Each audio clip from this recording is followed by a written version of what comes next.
and feeling refreshed after the bye? I wouldn't say refreshed. It's good to have a bit of a break. Footy never escapes you, but it's good to not prepare for a game for a weekend. It's straight back into it and ready to go this weekend.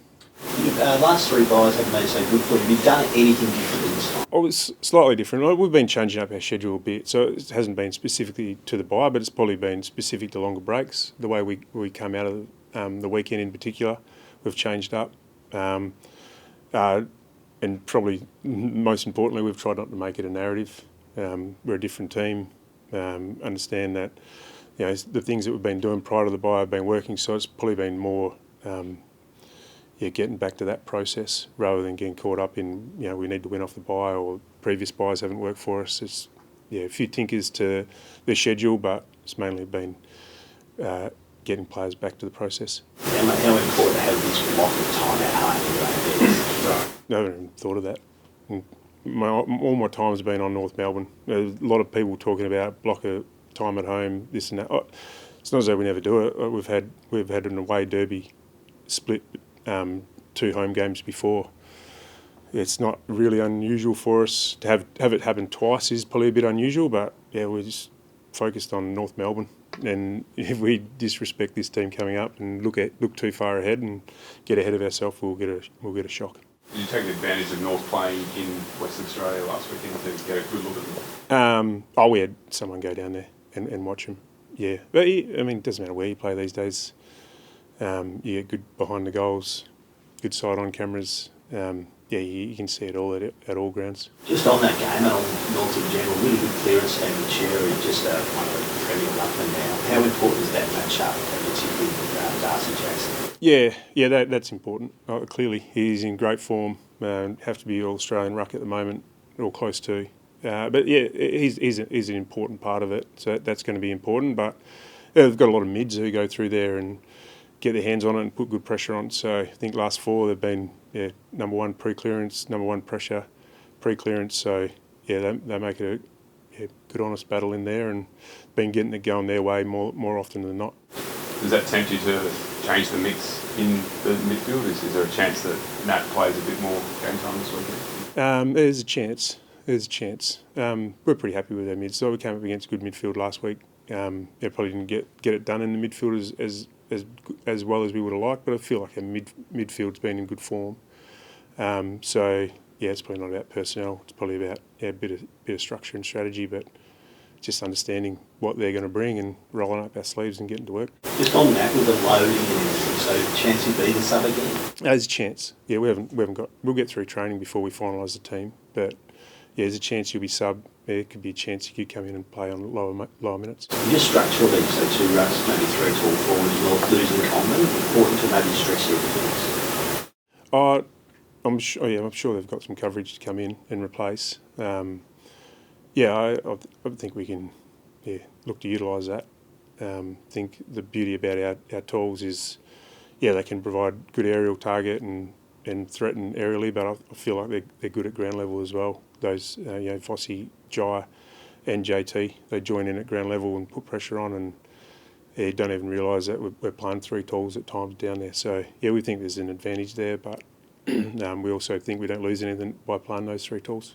You're the youngest team on average and least experienced through the early part of the season, so how important is having Nat Fyfe back and having that up your sleeve? Yeah, it is important.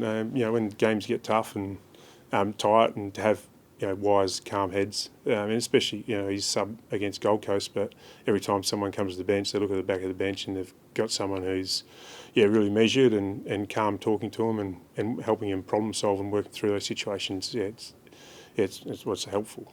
Clearly. We think Jager's not going to be far away as well to help in that space. Youngie's a few weeks down the track, but don't think Pearcey's too far away. But so we're starting to get some of our more senior players back, which would be nice. Alex, so a 5-day break after this game. So would he have been more of a chance? And is he likely to play against Essendon? He's a chance. A bit early to say likely, but he's a chance. He's progressing with his program, but he hasn't got on the grass much yet, and tested it out. So it'll be a chance, but won't know until probably early next week. Do you have a selection squeeze sort of imminently? Do you give that any thought at this point? Not really. No. It's the players that are coming back. Sonny I missed before. They've been probably pretty long term. So we'll just get them into their seasons first and give them game time at Peel and allow them to build before. I'll worry about too much. Like I said before, a couple of questions are just staying in the moment. Treating this week as this week and worry about next week. Cozzy Pickett was obviously a player who was on Freo's radar. It seems unlikely now. He's signed on very long term at Melbourne. What's your reaction to that? I don't really have a reaction, to be honest. Not spoken about Cozzy. Don't speak about contracted players at other clubs. I think that's respectful. Just generally though, long-term contracted players, you've got a few. Is that the new norm? Yeah, it is the new norm. Yeah, I think we get caught up in the cons that clubs signing long-term deals against players, but there's a lot of pros. There's pros and cons in any deal, whether it's short-term or long-term. So I think it's trending that way, clearly. And I don't see it. I don't see it regressing. Not sure what the expected crowd size is, but do you hope there's plenty of purple given it's in your own backyard? Yeah, absolutely. It's going to be unique. Clearly, it's an away game at Optus, not against West Coast, which is something new. It's going to be something new for our players. But we're desperate for our fans to get there.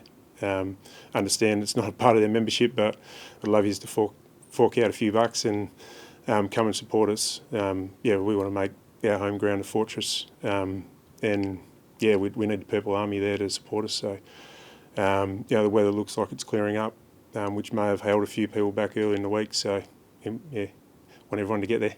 Clubs invested in it. How important is it for the future of this fixture for it to turn up? It's critical. We need to. I'm not 100% sure on the financials. I don't get involved in that. But it's a bit like gather around in some sense to the Adelaide teams where they get to stay at home for an extra week. It's an important part of our season, but it's also an important part of the quality of the fixture in some sense. So we want as many to get there as possible. And we need to maximise it. Just on the home fixtures, the in-season tournament that's been flagged. What are your views on that? It's news to me. I'm not across it. No, I have to do a bit more homework before I get caught up in that. I haven't really got an opinion because I've only seen the headlines. I'm worried about North.